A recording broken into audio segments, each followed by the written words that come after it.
Charlotte Hornets restricted free agent PJ Washington is seeking a contract with an annual average of $20 million per year. And I've told you guys this before. When I was at Summer League, obviously, you guys know I was part of the NBA media. I sat in NBA personnel, and I had some good conversations with somebody who would very much know what the contract that PJ Washington was going to get.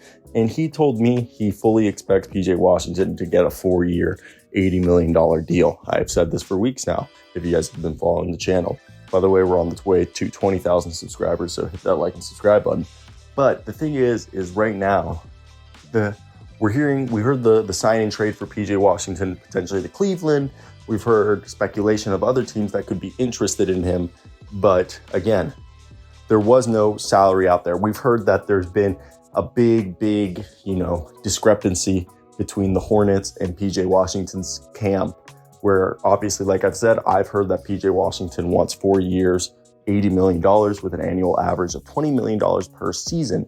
While I believe the deal that he has been given is I want to say in $60 million. I think it was something like that. I think where it was a $15 million per year average. I think it was 4 years, $60 million or 4 years, $65. I think I've heard also the 4 year, $72 million, which is an $18 million average, which isn't terrible. That's kind of along the Bogdanoviches and the Bojan Bogdanoviches of the world. They're getting paid like that. So that's what I've heard. And that's what the Hornets have offered. But restricted free agent PJ Washington, according to Chris Fedor of Cleveland.com, that we've heard a sign and trade has been discussed between the Cleveland Cavaliers. And I've said it would be possible if they package a combination of Isaac Okoro, Dean Wade, and Ricky Rubio. Ricky Rubio, even though he has stepped away from basketball, he's not been put on the retirement list, and his contract is still tradable. The Hornets are currently not willing to give Washington a long-term deal, and they're probably wanting him to come back on a qualifying offer. While the Cavs have expressed interest in a sign and trade for PJ Washington, there have been no meaningful trade discussions to this date. So again, it brings up definitely a jug position. And I wonder if PJ Washington will be a Hornet or will he be a Cleveland Cavalier?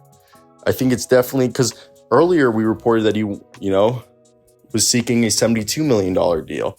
Now we're hearing 80. So what it is, we don't specifically know.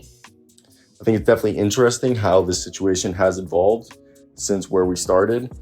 And yeah, I want to hear your guys' opinion. What would you guys pay, PJ Washington right now? Again, I think $80 million is fair. It might seem like a lot right now, but with the way the cap is going, it's really not that big of a deal.